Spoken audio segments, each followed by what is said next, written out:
Avec Thibaut, ça marche super bien en ce moment. Presque la routine maintenant. Il m'a présenté un de ses copains la semaine dernière. Édouard, the beau gosse, tout à fait mon genre. Il arrête pas de m'envoyer des SMS pour qu'on se voit, je sais plus quoi faire. Ah bah vas-y, on a qu'une vie. Julie, non. Pour une fois que t'as une histoire qui marche, tu vas pas tout faire capoter pour un coup sans lendemain. Et puis la fidélité, c'est essentiel. C'est la base même du couple. Alors, n'exagérons rien. De temps en temps, ça fait pas de mal d'aller voir ailleurs. Et après, tu sais vraiment ce que t'as à la maison. Julie, surtout pas. Quand on commence à tromper une fois, c'est le début de la fin. Moi, je te le dis, la fidélité, c'est essentiel. Et puis c'est un coup à attraper des maladies. Coupe la poire en deux. Tu le trompes, ton copain, mais sans le tromper. Hein? Je m'explique. Beaucoup d'hommes estiment que de se masturber devant leur écran d'ordinateur, ce n'est pas tromper. Pour eux, il faut qu'il y ait pénétration pour qu'on parle d'infidélité. Tu sais, n'est pas trompé. Voilà. T'as qu'à faire du soft sexe, sans pénétration. Comme ça, à ses yeux, ton chéri, tu le trompes pas. Mais c'est génial ça! Je rêve, non mais qu'est-ce qu'il faut pas entendre là? Qu'est-ce qu'on est obligé de faire aujourd'hui pour se dédouaner? Eh, vive les années 70 les gars! Hein? Rien de mieux qu'une bonne petite partouze pour mettre tout le monde d'accord sur l'infidélité. Ah, Jean-Paul n'a pas tort. Hein. Ce truc de l'infidélité, c'est récent. Hein. Bon, résumons. Je peux donc coucher avec quelqu'un d'autre et lui rester fidèle. Tout à fait. T'as tout compris. En plus, tu vas 2 fois plus t'éclater. C'est moi qui te le dis. Et puis attendez les gars, soyons honnêtes, hein? L'homme est infidèle par nature. Jean-Paul, briseur de couple, t'as pas honte? Et puis toi, si la femme de tes rêves te trompe, tu réagiras comment? Non mais attendez, je vous explique les filles. L'infidélité chez moi, ça va que dans un sens. Le mien. Non, alors, le vrai problème de l'infidélité, c'est qu'on garde en mémoire une trace du méfait. Ce qu'il faudrait, c'est une machine à effacer le forfait.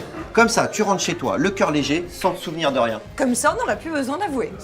Oh, ça serait classe. Et qui te dit, Julie, que ton chéri, il te tend pas un piège avec son Édouard? Qui te dit que c'est pas un testeur de fidélité?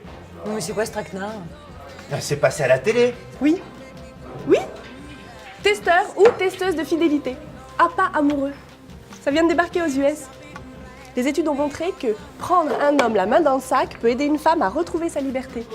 Ou au contraire, à remettre un couple sur les rails. Ah oui, je vois, oui. C'est l'émission Je suis une testeuse de fidélité engagée par votre femme pour voir si vous pourriez la tromper. La traque à l'infidèle. Mais vous croyez qu'il pourrait être un testeur? Bah, le seul moyen de le savoir, le testeur, faut le tester. Baila mujer mirandera, con sabor a Brasil.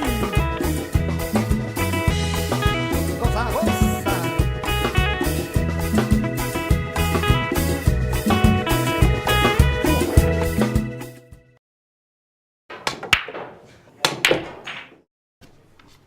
Hier soir, j'ai rencontré la femme de ma vie. Bon, elle a des petits seins.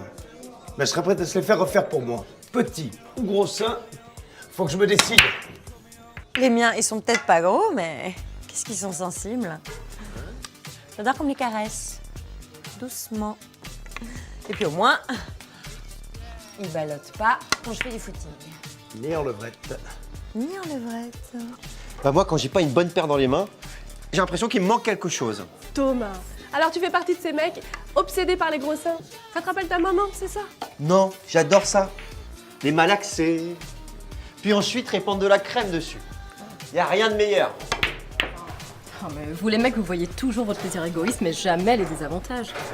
Parce qu'un footing avec une grosse paire de seins, ce n'est pas une sinécure, hein. C'est vrai, c'est en vieillissant, hein, ça flétrit, ça se ramollit, ça bandouille. D'ailleurs, faudra que tu penses à te les faire faire à un moment. Je dois bien me les faire enlever. Comme Angelina Jolie. Eh, les filles, vous prenez pas la tête pour rien, là. Hein. De toute façon, avec les nouvelles mesures européennes, dans pas longtemps, tous les seins seront calibrés. Fini les en pomme, en poire, ou comme 2 œufs sur le plat, ou comme des gants de toilette. Hein. Moi je dis non. Vive la liberté des soutiens-gorge et des seins hors normes. Ne nous laissons pas faire, manifestons. Pour la sauvegarde d'un décolleté plongeant. Et le plaisir des courbes. Et la langue française. Vous imaginez ce qu'elle perdrait la langue française si on n'avait pas de forte poitrine? Nichon, melon, néné, miche. Nibar. Les doudounes. Lolo, roploplo. Robert.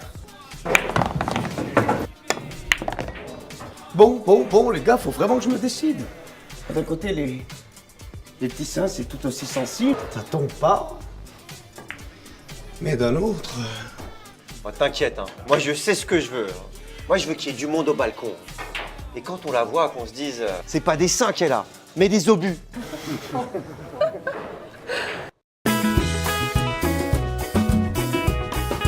Baila mujer mirandera, con sabor a Brasil. Cosa goza.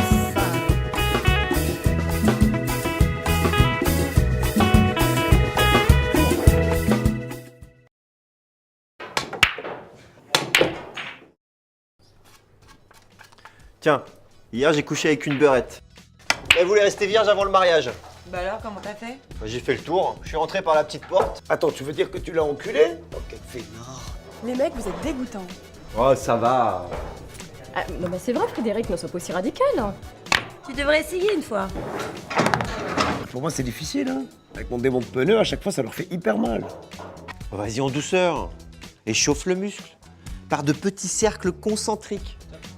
Ou sinon, tu peux tenter la feuille de rose. T'as quoi? Un baiser anal. Ouais, tu manques de culture parfois. Hein. Les mecs, vous êtes vraiment dégueulasses. Cet endroit n'est pas fait pour ça. C'est contre nature. Ma chérie, tu sais, la nature. Les chiens s'enculent. Même les chimpanzés, dis donc. Oui, mais nous, on n'est plus des primates. On est civilisés. Bon, bien. Le débat s'élève. Les Grecs. Oui, les Grecs pratiquaient couramment la sodomie. Hein. Il arrivait que, très régulièrement, hein, qu'un maître sodomise son esclave comme ça, pour le plaisir, entre la poire et le fromage. C'était le trou normand de l'époque. Ouais, bah regarde où ça les a menés. Sodome et Gomorre. Ouais, vous faites vraiment tout un plat pour pas grand chose là. Hein. On parle pas de double fist fucking, juste de se faire enculer. Dans le monde entier, on le fait. Je me rappelle un jour, j'étais avec une petite Canadienne, j'étais en train de pratiquer la levrette normale, comme d'habitude, et puis d'un coup, elle se retourne, elle me regarde, elle me fait Zay, tu voudrais pas me faire la boîte à pistache? Et toi, t'aimerais qu'une fille te mette un doigt? Non mais moi je suis pas homo moi, je suis un vrai mec. Hein. Ah ouais, bah vu la fixette que tu fais dessus, je dirais que t'as un petit penchant pas assumé. Tu serais pas un petit peu sur les bords? Non, non, pas comme ça. Comme ça, hein. Ah ouais. Attends, tu me cherches là? Tu veux voir si je suis un vrai mec moi? Tiens. C'est pas un tir viril ça? Hein? Tiens. Et dis donc les gars, vous allez vous calmer ou quoi là? Qu'est-ce qui vous arrive? On n'est plus au temps de l'Inquisition, mais on envoyait les sodomites au bûcher, hein. Moi, je dis dans ce domaine-là, chacun fait ce qui lui plaît.